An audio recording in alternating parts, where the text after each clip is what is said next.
Armstrong கொலை வழக்கு தொடர்பாக கைது செய்யப்பட்ட பிரபல ரவுடி நாகேந்திரனுக்கு வருகிற 28ஆம் தேதி வரை நீதிமன்ற காவல் விதித்து சென்னை எழும்பூர் நீதிமன்ற நீதிபதி உத்தரவு பிறப்பித்திருக்கிறார். கூடுதல் விவரங்களோடு இணைகிறார் செய்தியாளர் சசிதரன். வணக்கம் சசிதரன். எழும்பூர் நீதிமன்ற நீதிபதி பிறப்பித்த உத்தரவில் என்னென்ன விஷயங்கள் குறிப்பிடப்பட்டிருக்கு? முழு விவரங்கள். மறைந்த ஆம்ஸ்ட்ராங் கொலை வழக்கில் கைது செய்யப்பட்ட தந்தை மற்றும் மகனுக்கு இன்று போலீஸ் காவல் நிறைவடைந்தது. கடந்த வாரம் அவர்கள் இருவருக்கும் அஸ்வத்தாமனை 4 நாட்கள் காவலில் எடுத்து விசாரிக்கவும், அவரது தந்தை நாகேந்திரன் 3 நாள் காவலில் எடுத்து விசாரிக்கவும் நீதிபதி உத்தரவு பிறப்பித்திருந்ததில் புதுப்பேட்டையில் இருக்கக்கூடிய ரவுடிகள் தடுப்பு பிரிவு அலுவலகத்தில் வைத்து அவர்களிடம் தனித்தனியே விசாரணை நடைபெற்றும் இருவரையும் ஒன்றாக வைத்து தனிப்படை போலீசார் தீவிர விசாரணை மேற்கொண்டனர்.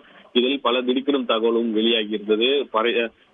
தலைமறைவாக இருக்கக்கூடிய சம்போ செந்தில் மற்றும் சிசி ராஜா உள்ளிட்டவருடன் ரவுடி நாகேந்திரன் வெகு நாட்களாக தொடர்பில் இருந்ததும் அவர்களுடன் பல்வேறு பணிகளை செய்து வந்ததும் தெரிய வந்திருக்கிறது. விசாரணையில் இன்று, அதாவது 4 நாட்களுக்கும் அஸ்வத்தாமனுக்கு 4 நாட்கள் மற்றும் நாகேந்திரனுக்கு 3 நாட்கள் விசாரணை காவல் கஸ்டடி, போலீஸ் கஸ்டடி நிறைவு பெற்று இன்று எழும்பூர் நீதிமன்றத்தில் சற்று நேரத்துக்கு முன்பாக ஆஜர்படுத்தப்பட்டனர். வழக்கை 12வது அமர்வு சகிலா நீதிபதி முன்பு ஆஜர்படுத்தப்பட்ட நிலையில் அவர்கள் மீண்டும், அதாவது அஸ்வத்தாமனை 21ஆம் தேதி வரை நீதிமன்ற காவலில் வைக்கவும், ரவுடி நாகேந்திரனை 28ஆம் தேதி வரை நீதிமன்ற காவலில் வைக்க உத்தரவு பிறப்பித்திருக்கிறார். இதனையடுத்து அவர்கள் இருவரும் பலத்த போலீஸ் காவலுடன் அஸ்வத்தாமனை பூந்தமல்லி கிரைல் சிறை அடைக்க அழைத்து செல்கின்றனர்.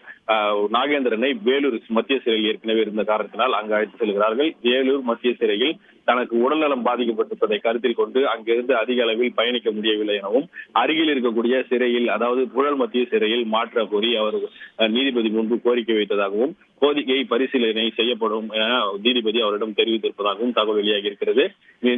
இருவருக்கும் நீதிமன்ற காவல் பிறப்பிக்கப்பட்டதை அடுத்து அவர்கள் பலத்த போலீஸ் பாதுகாப்புடன் அழைத்து செல்லனர்.